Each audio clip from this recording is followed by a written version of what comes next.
Welcome, everybody. Right now, I bet a recruiter somewhere is scrolling through hundreds of applications that all sound exactly the same. AI has flooded the hiring pipeline, and ironically, the very tool that candidates use to stand out is really making them harder to tell apart. So during Career Week, we're going to change that. Whether your young adult is looking for an internship, it's their first job, or maybe they're in an entry level job and they want to pivot and try something different. They're looking for their next opportunity. I'm Ann Dolan. I'm the president and founder of Educational Connections. And today on day one, you're going to hear from a recruiter and a career coach in terms of what's really working in today's job market and how your young adult can use AI to their advantage without blending into the noise. All right, so welcome, Jen and Britt. I'm so glad that you're here with me today. Jen, I'd love Thank for you. you to introduce yourself. Sure. And yeah, I'm super excited to be here today. I am currently the full-time recruiter for Educational Connections and lead a nationwide recruitment of educators and coaches. And I've been in the recruitment world in various industries for almost 10 years. Wonderful. And Britt, hello. Hello. I'm Britt Chill. I'm a career coach with Educational Connections. I've worked with college students, new grads, and career changers now for about 15 years on everything from career exploration, resumes, cover letters, and more recently, a lot of those conversations have centered around AI and helping them learn how to use it without losing their own voice and have it really help them be more effective and strategic in their job search. So, really excited to be here. Thank you so much, Britt. We're really glad you're here. All right, so let's talk about what we hear in the news all the time. Like, wow, AI is taking out all these entry level jobs. What are young people to do? Tell us, like, we're all hearing this in the press, but what's really happening in the job market? Absolutely. And understandably, parents, new grads, career changers are nervous. You see these headlines hearing that AI is replacing entry level jobs or that you are required to have certain types of skills, which can then lead to, kind of applying blindly to roles in the job market with no real intention behind it. But that's actually what we're here for, not just to help students work around AI, but to learn how to work with it and make their whole job search more effective in this job market while helping them stand out too. They're burning out, maybe sending out a ton of random applications, and they likely have all the talent and all the skills required, but this market has them so stressed out that they're sending out really generic materials that could be anyone's application. So part of my role here is to really help learn how to translate their skills and across industries and to employers. That way it can help make their applications stand out, and AI can help be their partner in that rather than replacement for their thinking or the actions that they take. And you are so good at that, Britt. So I'm glad that you're here with us today. All right, Jen, talk to us a little bit about everything that you're seeing as a recruiter. You're seeing hundreds of applications every week. What are you seeing in terms of changes when it comes to AI? Yeah, so as Britt mentioned, it's not just the job market that is so drastically changed, but also how recruiters are reviewing applications. So AI is really changing how I'm doing my job. So even if, as a parent, you had a student that graduated 2 years ago or even last year, this year's new college grads are facing a vastly different environment. And really, the two biggest areas that I'm seeing an impact on are firstly is just the massive increase in the number of applications for every single job that I'm posting.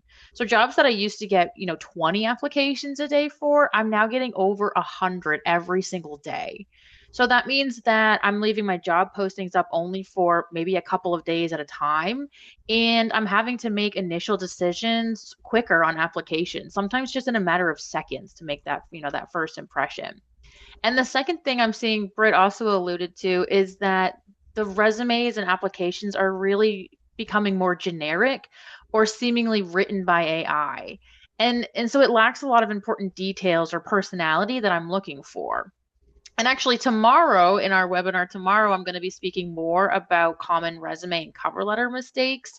But overall, I am just seeing a lot more repetitive language, vague language on both resumes and cover letters. So, I mean, just the other day, I had a resume that was super vague that it really could have been for any job, just like Britt had just said.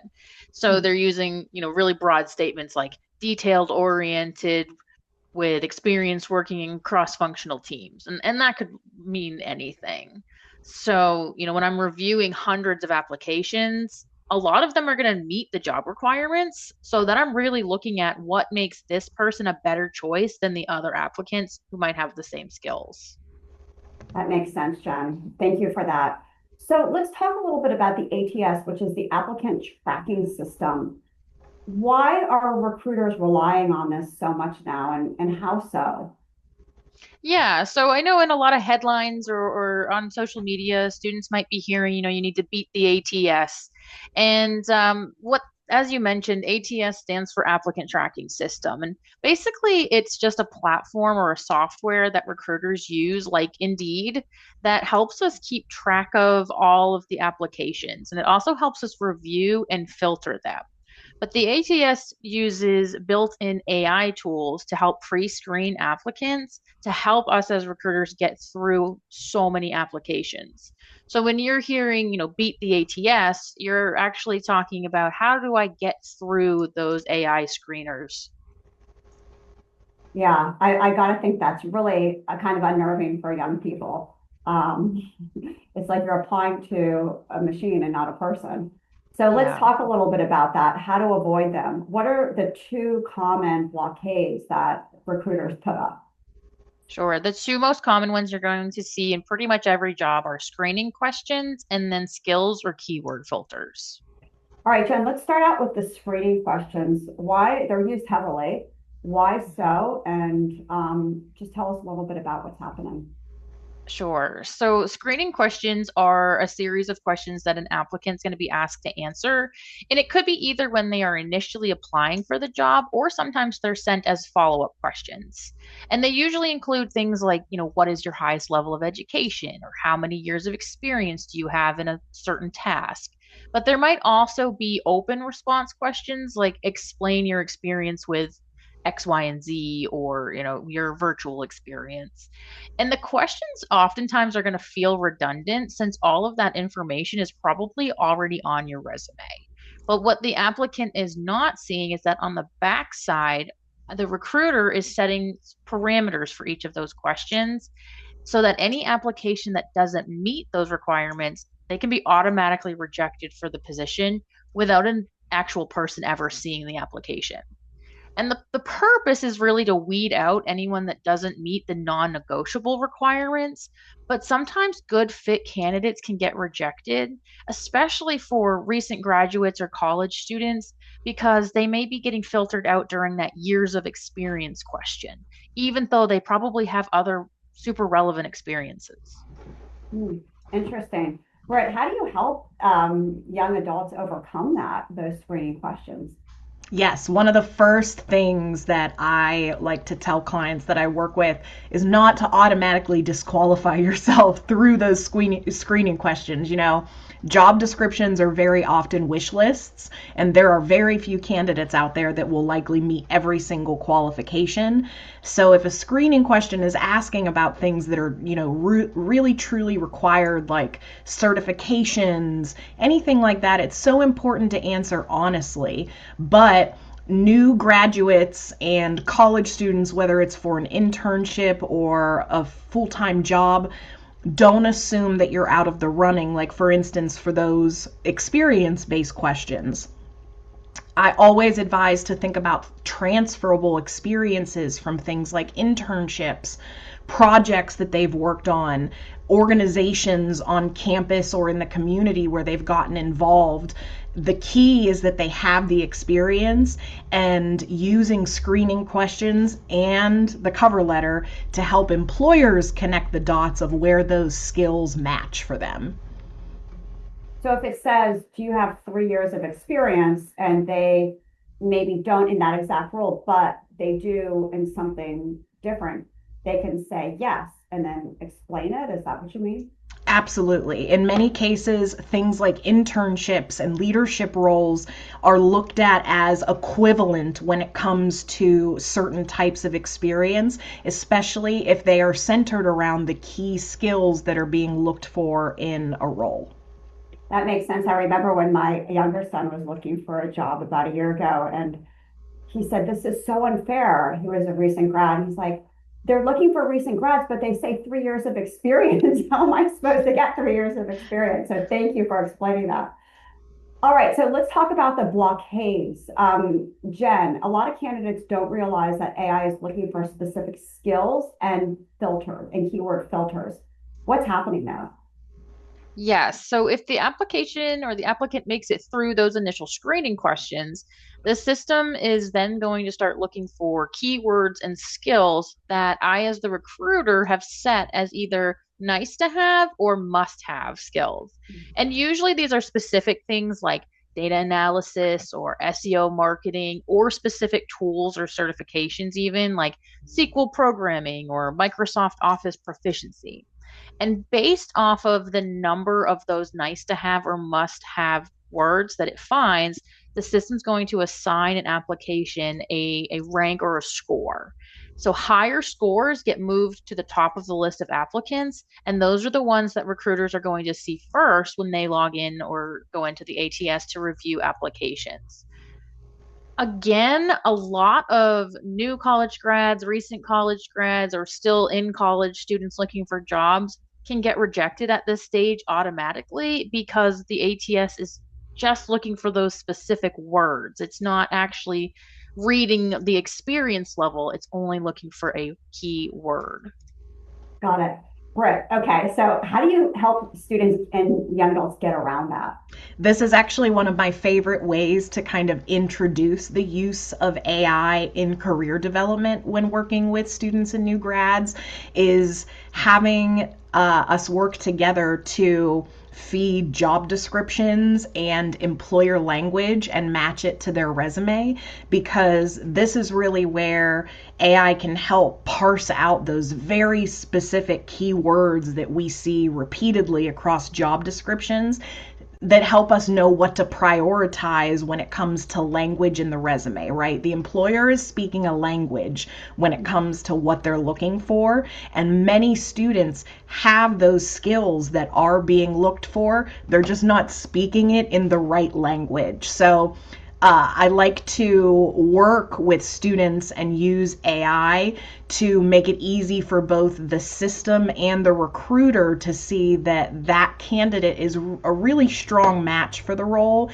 simply by matching keywords. And it can really be, like Jen said, as simple as, you know, if the job description uses language for, as an example, a teaching role, and teaching is the way that it's described, and the candidate has instructor in their resume, that's enough for them to be rejected. So we work together to match up the language without making it false, but simply making it align, so that way, again, it helps the employer through the ATS connect the dots on these candidates that they're the right fit. Wow, that's fascinating. It's so helpful to know that there's a way around it. Thank you, Brett. All right, so let's talk about some power moves or some things that candidates can do to really stand out. And I'm wondering, Brett, if you can tell us about the first one that you recommend. Absolutely. So with any student or new grad that I work with, I always think it's very important to review what they're already doing. It's so helpful to establish a baseline to understand, not necessarily that they're doing anything wrong, but figuring out what part of the formula they already have and what I can help them add to make it all work, and see what blind spots are there, whether it be in updating resume language or just solidifying a strategy, because you can't go into this job search blind these days. And I think that is the most important place to start before doing anything else. Do you ever get students that come to you and they're like, my mom said I have to do this.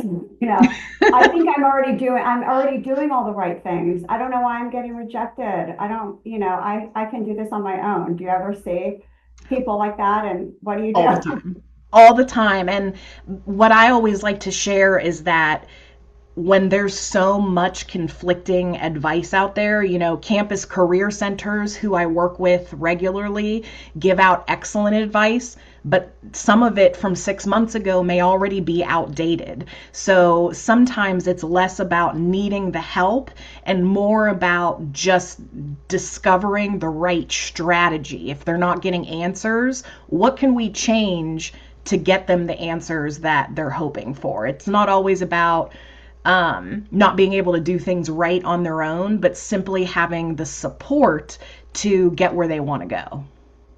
Yeah, I bet that really allows kids to buy in because you're kind of like a detective together. Like, let's figure this out together. Let me Yes. see it in new ways instead of you better do this. That approach, I'm sure, is much more welcoming. All Yes. right, so we need a strategy and we want to figure out what their blind spots are. But what about just getting intentional? Like you said in the beginning, it's super common for kids to feel really defeated because they've applied to a million jobs or posting here, and everywhere.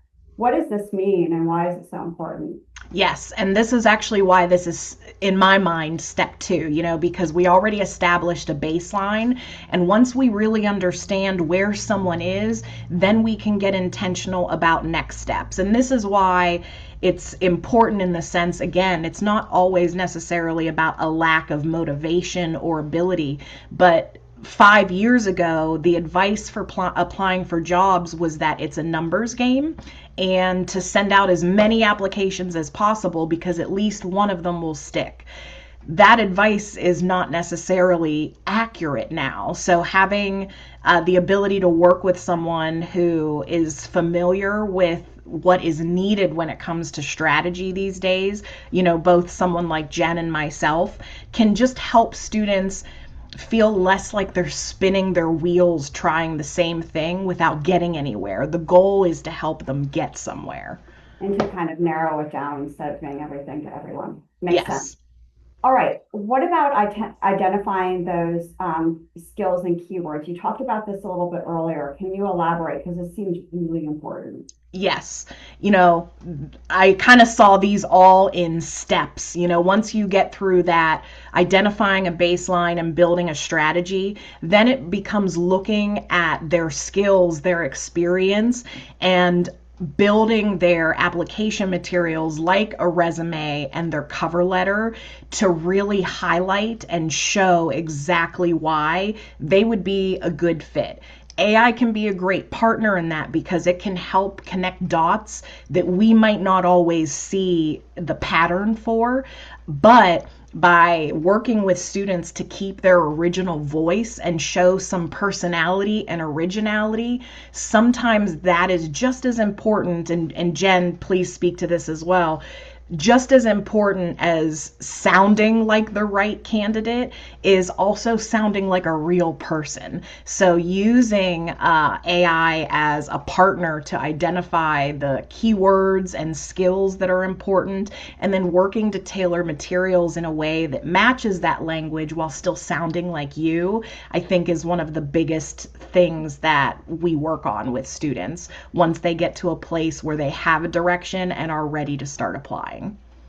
So are you Yeah. saying you can help them take their resume, cover letter, take the original job listing, maybe put it into Claude or ChatGPT and ask how they can improve it? Is that kind of what I you're mean, saying? that's certainly one thing. I like to get my eyes on it as well because having worked with experts like Jen from a recruitment perspective, I often know what to look for in those first 30 seconds. But AI is a great tool to use to match things like keywords, find patterns to help identify skills that students have, and then work kind of with us to package it in a way that's really attractive to employers and recruiters. It sounds like that personal touch is really one of the most important steps. Yes. Yeah, thank you for that. All right, so as you can see, there are so many ways that young adults can be really strategic in a job search. And while AI has changed the landscape for people seeking internships, their first job or they're switching a job, your young adult can certainly find the right fit. And I know that we all, Jen, Britt, myself, we all believe that there is the right fit for young adults, even when they feel a little bit down on the process. And we are here to tell you that there is the right position out there for you. And we're happy to help too. We have a personalized approach. Britt, you work with students every day. And if some of the things we talked about today would be helpful, we're happy to talk to you and how Britt could maybe be a fit for your young adult. Britt, do you want to talk a little bit more about some of the students that you see? Yes. So the students that I've worked with are everywhere from the students that know exactly what they want to do and just need help building a strategy to get there, like finding the right roles, the right location, the right fit, whereas other students are really starting from scratch and need help with a direction, building their materials, building an online presence, figuring out the right people to talk to. I'm here to help with all of that, as well as how to use AI as a partner for in between our sessions on how to kind of keep working and keep that momentum to find and get to where they want to go. Thank you for that, Britt. And by the way, everybody, tomorrow we're talking about common job application mistakes that recruiters see and really how to avoid them. So I hope that you will join us tomorrow at noon for day 2 of Career Week. All right, Britt and Jen, I would love to go to the chat and see what parents are asking. So our first is from Liz. Liz is asking, is senior year too late to get coaching or is junior year better? How does the counseling differ by year? Britt, you want to take that one? Would love to. One, that's a great question. But two, it's honestly never too late. There's always time to build a strategy. What is going to differ in terms of year is looking at it from the context of what time we're working with. If your student is a junior, for instance, I'm going to know there's an extra summer to work with in terms of potential internships or experiential learning opportunities, engaging with people in industries or professions of interest, whereas a senior, we might have to get a little more specific and directed towards actual applications and building or filling any skills gaps for the hopes that they have in terms of their career. So they're still going to get the coaching that they need, but it's going to adapt based to where they are. And sometimes that's not just class or age related. It's also about where they are mentally in their process, about how they feel, about how certain they are or uncertain, and helping them build a direction one way or another. Thank you for that, Britt. All right, Jill is asking, do you do career exploration to see how strengths and preferences match to available careers? I think maybe she's asking assessments, perhaps. Would you like to Yes. take that one too?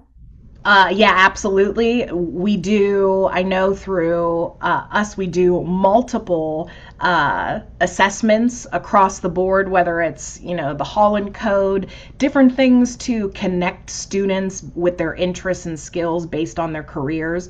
But I also, on top of that, like to take an active approach in the sense that I love to encourage students and even new grads to look at things like job simulations, where it gives them an idea of what things look like on an actual day-to-day basis, to give them the opportunity to explore not just whether their skills and interests align, but the type of supervision that they would thrive under versus not. The work-life balance they might want to have. Those are all job related and career development related that students often don't think about when it comes to, that pressure of just finding a job. So that's something that we work on truthfully from the beginning to the end piece, is that exploration. Yeah, thank you for that. And then a question Melissa said came through email. My son keeps applying for entry-level jobs that require 2 or up to 5 years of experience, but he only has internships under his belt. Is an IA system automatically filtering him out before a real person ever sees his resume? And Sounds like Jen, he's not this having good luck. I was going to say, Jen, this might be a dual answer because, from my Yeah. perspective as a career coach, my answer to this is it's going to depend on how that was presented and framed on the application. If it's framed in a way that it doesn't require 2 or up to 5, or it doesn't make it clear that he has equivalent experience, it might. But Jen, I'm sure you have more insight from the other end on that. Yeah, I completely agree. It may, but I think the key here is that he has an internship under his belt, and that counts as years of experience. So if it says, 2 years of experience, don't discount an internship as not being relevant experience. And there are plenty of other things too, like those roles that they may have held in a organization or a club, especially if they were leadership or if there were they did anything like fundraising, or there is transferable skills that should be counted towards that experience. I think a lot of the time what happens is it's so easy to say, well, I don't have 2 years of, this exact job. I don't have 2 years of sales experience, but you may have been selling things in some other way for many, many years before that. And that counts. As long as you can explain it, that counts. This has been such a wonderful discussion. I really appreciate you, Britt and Jen, for lending your expertise today. And everyone out there, I hope you found it to be helpful too. And we hope to see you tomorrow, day 2, for common job application mistakes recruiters see and how to avoid them. Hope everybody has a wonderful day. Thank you so much for joining us. Bye-bye.